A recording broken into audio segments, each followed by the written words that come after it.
Hello everyone, welcome back to another installment of going over kind of the notes here for chemistry. If you're looking at this slide, say, hey, that's what we start off with last class. That's right, that's what we start off with last class. We're not going to go ahead and spend a lot of time on it. I just kind of wanted to catch us up with where we're at. This one is for section chapter 16, section 2. And basically it's kind of just a continuation of 16.1, which we covered last time. So I just wanted to go over some of the definitions real quickly. We spent some time going over the definitions and giving some examples of what they are. Very definitional, you know, lecture, and you were probably going, okay, well, what do I do with this stuff? And the truth is that, we'll do more with it as we go, and we're probably not going to do as much as they would in college. So really what we're trying to do is learn some concepts here, learn how to apply to some problems. But when you get to a college class, this section right here, which we call thermodynamics, can, it's one chapter in our book, but in a college class, it could be like, a third of a semester.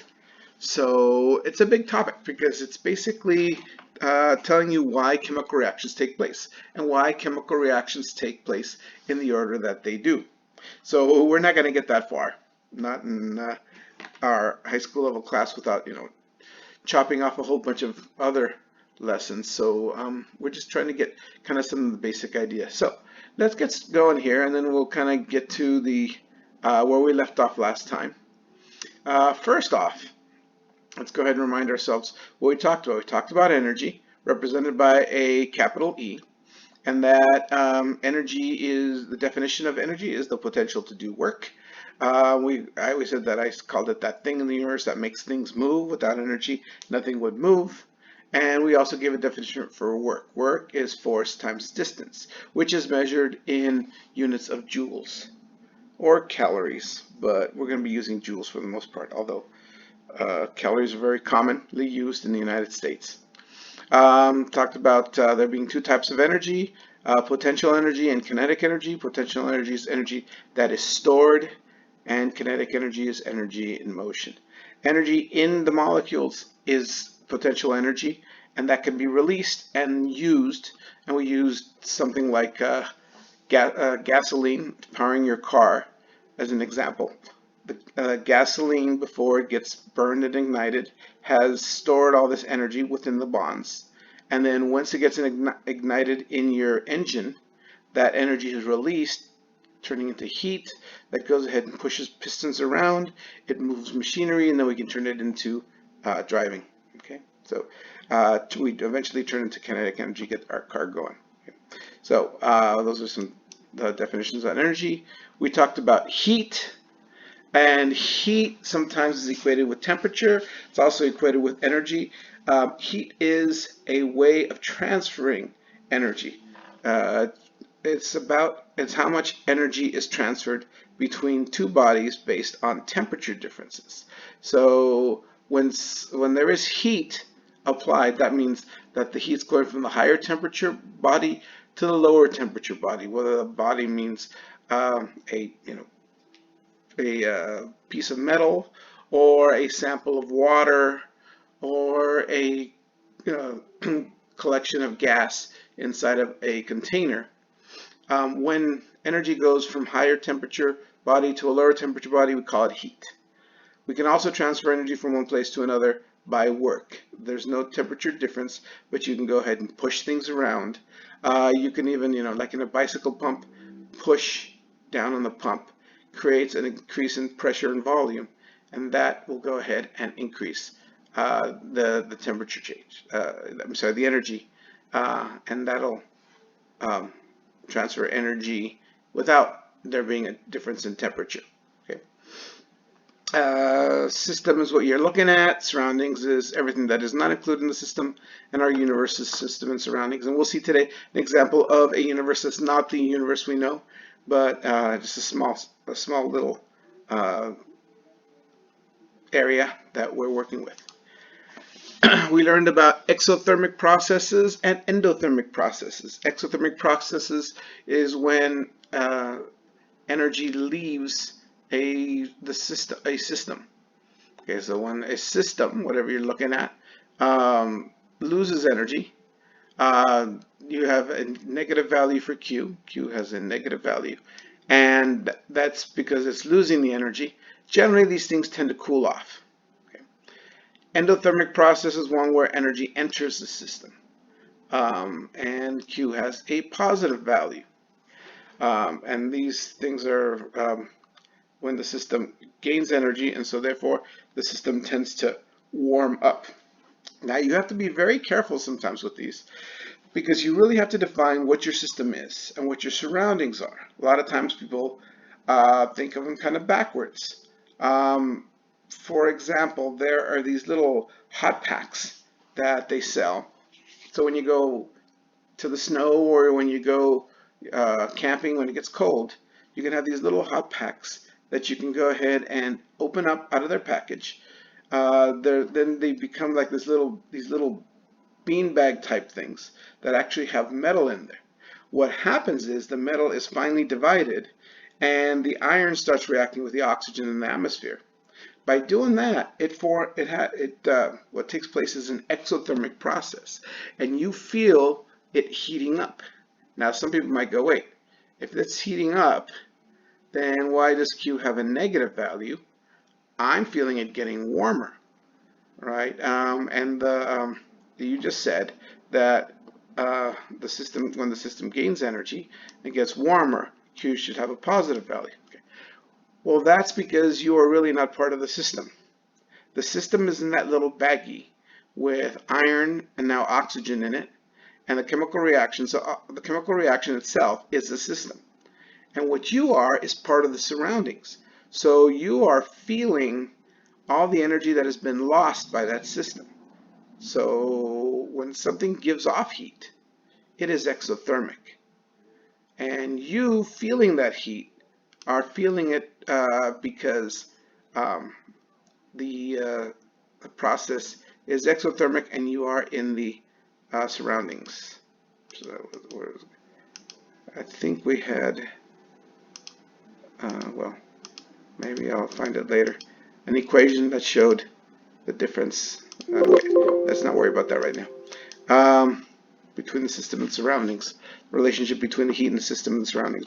Remember, it was the Q of the system is equal to the negative Q of the surroundings. So you're in the surroundings. The heat that you're feeling is the opposite of the heat that the system is feeling. Same thing, there are these things called cold packs. And cold packs basically are usually some type of ammonium compound, ammonium chloride or ammonium nitrate. And what happens is when those things get dissolved, the dissolving of those ammonium compounds are an endothermic process. The molecules actually absorb the heat. And so what happens when you hold one of those cold packs, what happens is you go ahead and you take the cold pack and you pop the chambers on the inside. It's really like a package, and they're made of plastic chambers. There's two of them inside, and when you twist the package, it breaks the chambers that separate the two, allows them to mix, and as they're mixing, they suck energy in. So you feel cold, and the reason why you feel the cold is because the system is endothermic. It's sucking energy into it, and you are part of the surroundings. So the system is actually taking the heat from your hand or your knee or your head or wherever you got injured, and it's cooling it off. Okay, so that's an example of when you have to really define what is your system and what is your surroundings. Okay. I won't spend more time with that right now, but we'll see that there might be some times when we have to kind of look at that in a little bit. We learned about calories and being a unit of measurement, calories and joules. They had the definition of calorie, the fact that a kilocalorie is 1,000 calories, and that food calories, with a capital C, are kilocalories. They're 1,000 calorie shots. The joule is the SI unit of measurement derived from the equation. A joule is a Newton times 1 meter. And the relationship between calories and joules is that 1 calorie is 4.184 joules. Okay. We can also use kilojoules because joules are pretty small, so a lot of times we'll use kilojoules. And 1 kilojoule is 1,000 joules. And then we talked about specific heat and specific heat capacity, and how that is basically how much energy it takes to raise 1 gram of a substance 1 degree Celsius. The substance could be a liquid, solid, or gas. There's an equation here. C is the specific heat capacity is equal to how much heat something can take in divided by mass times the change in temperature. If you have this piece of information, you can get to see we did sample problems. There are videos that I put up that show how to use that equation. Okay, and then we've used that equation to solve for Q, to solve for the change in temperature, and even to solve for mass. Okay, we'll do some more today. Every substance has a different specific heat capacity. Even the same substance in different states of matter can have different specific heat capacities. Water's specific heat capacity in liquid form is 4.184 joules per gram degree Celsius.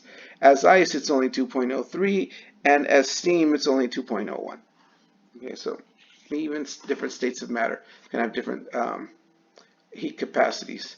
And things that have smaller specific heat capacities tend to have tend to warm up much faster, right? Because it takes less energy to warm them up. Okay, and that's pretty much where we ended up with. We start talking about the law of conservation of energy. That says energy cannot be created or destroyed, it can only change forms. And here's the equation I was looking for. The Q of the system is equal to the negative Q of the surroundings. So if you're feeling warm and you're feeling warmth, and you are part of the surroundings, that must mean that that warmth was coming from the system. So whereas you're gaining heat, the system is losing heat. Okay? And this is where we left off last time. Okay, so let's pick this up. Now, there is this quantity called enthalpy in chemistry, and enthalpy is described by the letter H. Now I have right here delta H, the change in enthalpy, and we're going to be interested in how the enthalpy changes. The reason why the letter H was used for enthalpy is because enthalpy used to be called heat content. Enthalpy, let me go ahead and put this here at the bottom, I didn't have it here. Enthalpy's definition is the internal energy E of a system plus P times V. So basically enthalpy takes into account right here not only the internal energy, in other words how much energy is inside molecules and atoms, but also this PV factor right here is taking into account how much energy there is in between. Because once you start putting molecules or anything together, they start sharing heat, they start crashing into each other, and that produces energy. That takes energy. Okay? It's kind of like in a hot summer day. If you go into an elevator by itself, you might be a little warm. But if you get into an elevator with 10 other people, everybody's got their own kind of heat, amount of body heat. But now you start kind of putting it together, that elevator gets pretty hot. Okay, so enthalpy takes into account both of those. E, energy, is how much energy is actually just inside the molecules. Enthalpy takes into account the energy inside the molecules plus the energy between the molecules. And in certain cases, delta H and Q are the same.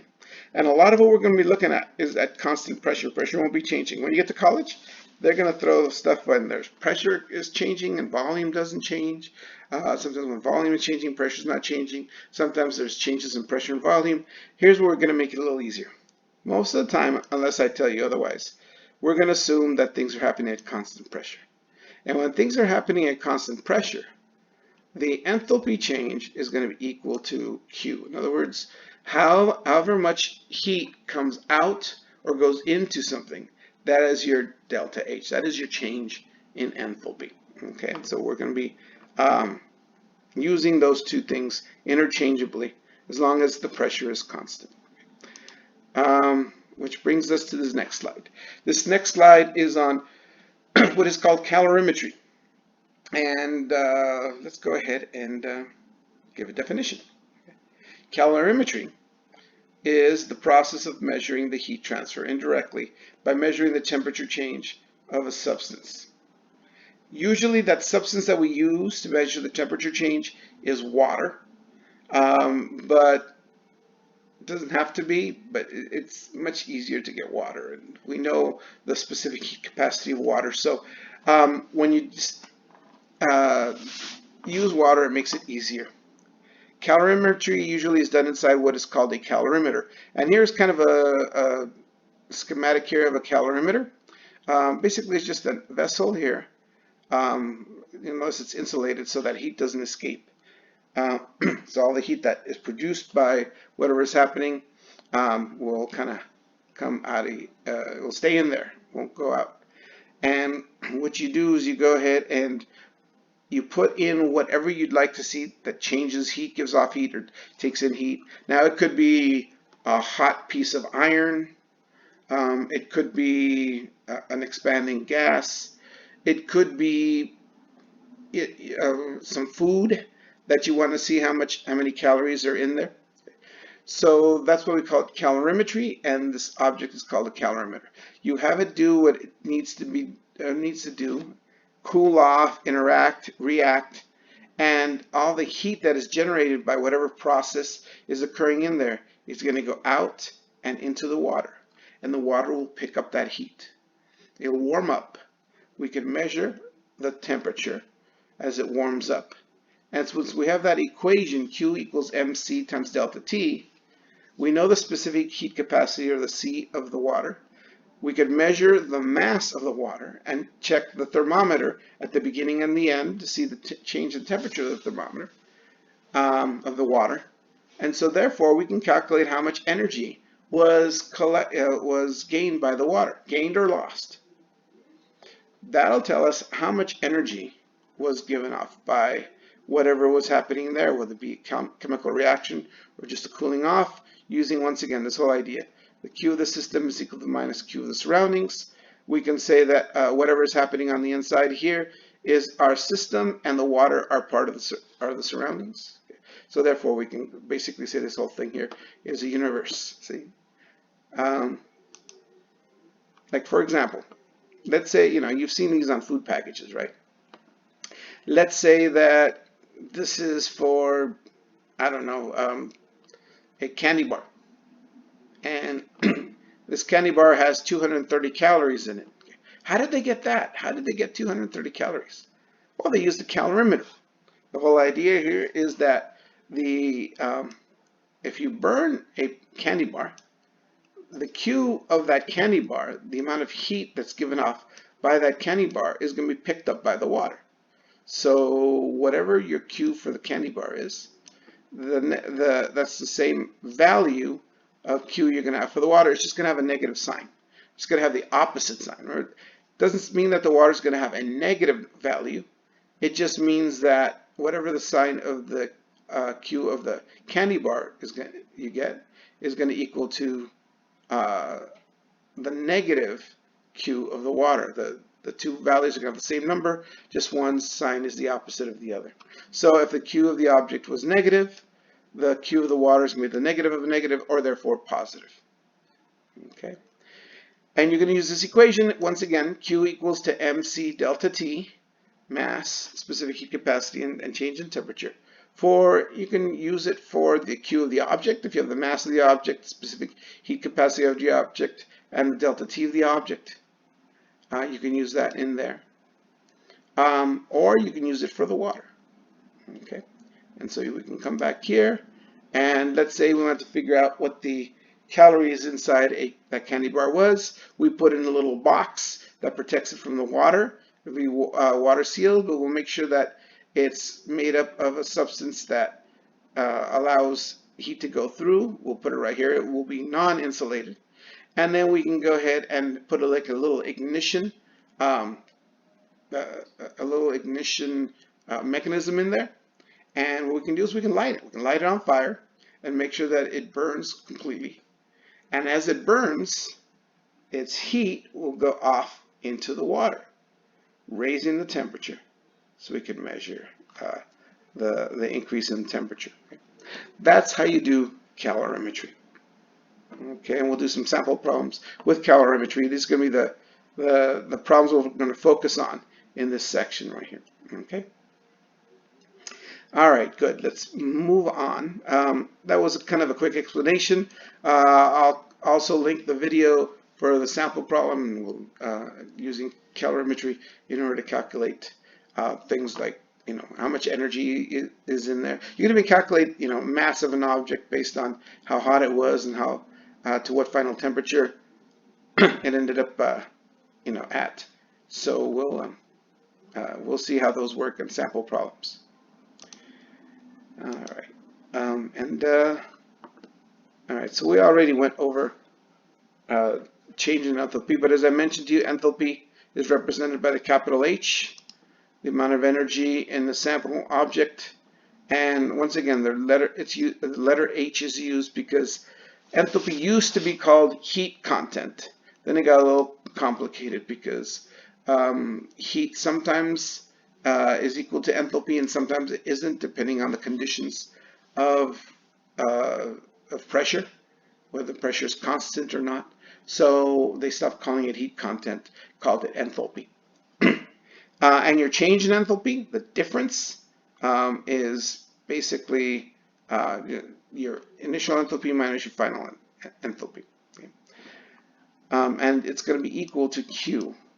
Delta change, the change in H, delta H, is going to equal to Q at constant pressure. And as I mentioned, we will be assuming constant pressure unless you are told otherwise. Okay. The last couple of slides kind of shows how what this delta H means. And next section we're going to be talking about these things called thermochemical equations. We'll talk in a little more detail on how they would work. But basically the idea here is this. Every substance has a certain amount of enthalpy in it. Right? As I said, enthalpy is not only the internal energy of a substance, but also the energy between molecules.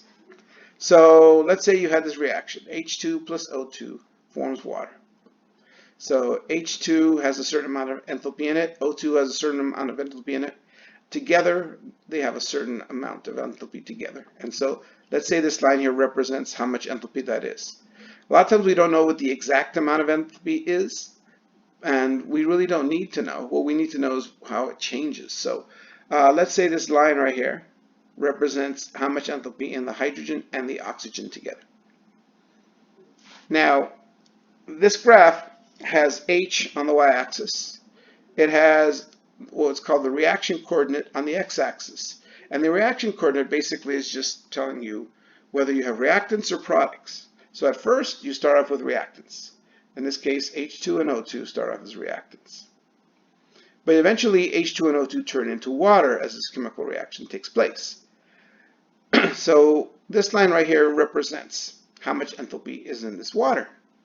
You will notice that they're not on the same height. Water is further below than H2 and O2 together. Maybe H2 by itself, excuse me, or O2 by itself might be the same as water, but when you put them together, they have more enthalpy. Now, when you turn them into water, they're going to have less enthalpy. And so the difference between these two, this is the enthalpy of hydrogen and oxygen, nor is the enthalpy of the reactants. This is the enthalpy of the water, or the enthalpy of the products. And once again, we don't know what the exact amount is right here, but we don't care. What we care about is how it changes. Excuse me, allergies. So when the reaction goes from having hydrogen and oxygen to just water, there is a difference in enthalpy. And this difference is called delta H. This is the difference. So it's the enthalpy of the products minus the enthalpy of the reactants is your delta H. And you'll notice that since my reactants are higher than my products, If I take a smaller number, subtract a larger number, then I'm going to end up with a negative number. And that's what's shown up here in the upper right. The delta H for this is negative 285 kilojoules per mole.